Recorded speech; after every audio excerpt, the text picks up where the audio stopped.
ఈరోజు ప్రపంచంలో మనం చూస్తే ప్రియులారా, ఈరోజు మరి ఎంతో మంది ప్రియులారా మరి దేవుడు కానీ, అలాగే యేసుక్రీస్తు వారు కానీ, పరిశుద్ధాత్మ దేవుడు కానీ, అలాగే దేవదూతలు కానీ నిద్ర పోకుండా వారి వారి పనుల్లో ఉన్నారు. కానీ ఈ భూమి మీద సంపూర్ణంగా సంతృప్తిగా నిద్రపోతున్న ఒకే ఒక వ్యక్తి మనిషి అండి.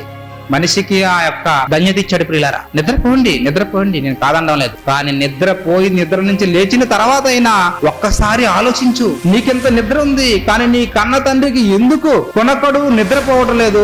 ఆయన కునకక నిద్రపోకుండా జాగారంతో ఉన్నాడు. ఒక్కసారి ఆలోచిస్తే ఆయన ప్రణాళిక ఏంటో, ఆయన సంకల్పం ఏంటో, మన పుట్టుకేంటో, ఇక్కడి నుంచి మనం ఎక్కడికి వెళ్ళాలో పిల్లరా ఇవన్నీ మనకు క్లియర్గా అర్థమవుతాయి. ఎందుకంటే పిల్లరా మరణం తర్వాత చాలా ప్రమాదం ఉంది.